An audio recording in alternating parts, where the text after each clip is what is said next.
My wish is to be close to my two daughters, Prema and Ama. For that, I want to demand shared custody. I want to be able to meet them like a few times a week, to be a father, to love them. That's all. So, there are a lot of stories going on in that, she has been found with your two kids from a cave. Yeah. How did they ended up there? मेरी इच्छा है कि मेरी दोनों बेटियां मेरे close रहें, इसलिए मैं शेयर कस्टडी चाहता हूं ताकि मैं उनसे मिल सकूं। कुछ समय पहले उसने मुझे बताए बिना गोवा छोड़ दिया था। मैंने गुमशुदगी की रिपोर्ट दर्ज कराई थी। उन्हें ढूंढने में मुझे समय लगा।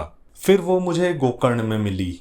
हमने बात की, लेकिन उसने मुझे बच्चों से मिलने नहीं दिया और ना ही उनसे बात करने दी। मैं 2 बार आया, अपनी पूरी कोशिश की बच्चियों के साथ कुछ समय बिता सकूं।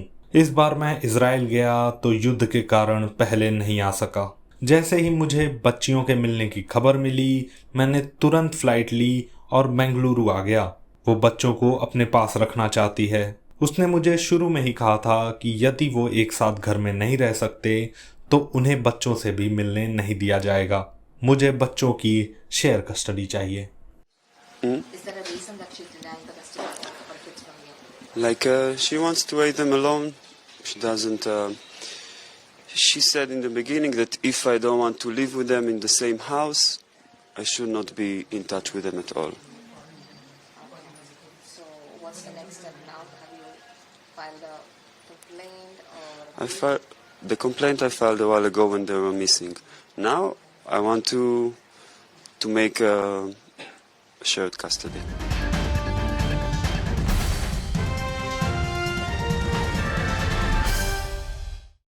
A lot of lying information. We have big experience to stay in natural. पहले ही बहुत सारी झूठी जानकारी दी जा चुकी है। हमें प्राकृतिक वातावरण में जंगल में रहने का बहुत अनुभव है और हम मर नहीं रहे थे। और मैं अपने बच्चों, अपनी बेटियों को जंगल में मरने के लिए नहीं लाई थी।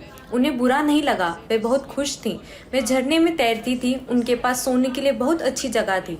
आर्ट के लिए उनके पास बहुत सारा लेसन था। हम मिट्टी के आर्ट बनाते थे, हम पेंटिंग करते थे, हम अच्छा खाते थे। मैं गैस पर खाना बनाती थी, बहुत अच्छा और स्वादिष्ट खाना खाती थी। उनके पास सब कुछ बेहतरीन है, वे खुश हैं, अच्छे कपड़े पहनते हैं, अच्छी नींद लेते हैं, कला की शिक्षा लेते हैं, लिखना पढ़ना सीखते हैं और वे भूख से नहीं मरते, कभी नहीं। सब कुछ सच नहीं है। मेरे पास सोशल नेट जैसी बहुत सी वेबसाइट हैं। मेरी प्रोफाइल में हमारे जीवन के अनुभवों के बारे में बहुत सारे वीडियो हैं। कई साल अलग अलग देशों में रही हूँ। मैं लगभग 20 देशों में रही हूँ, अलग अलग जंगलों में रही हूँ, क्योंकि हमें प्रकृति से प्यार है। मेरे बच्चे बिल्कुल स्वस्थ हैं। आज वे हमें डॉक्टरों के पास अस्पताल लाए थे। यह पहली बार था जब मेरी बेटियां अस्पताल में थी।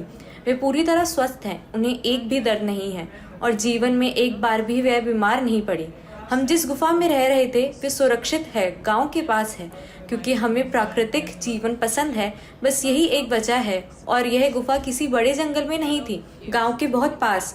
हम वहाँ से खाना वगैरह खरीद सकते थे। यह बहुत बड़ी और खूबसूरत गुफा है, छोटी नहीं है और ऐसा लगता है जैसे इसमें समुद्र देखने के लिए खिड़की है। यह कोई खतरनाक जगह नहीं है। हर पर्यटक 3 मिनट में यहाँ आ सकता है और सांप हमेशा हमारे साथ रहते हैं। हाँ, हमने कुछ सांप देखे, लेकिन उसी समय गोकर्ण ग्रोव में लोगों ने सांपों के बारे में एक फोटो डाली कि वे घर में, रसोई में, शौचालय में, हर जगह आते हैं।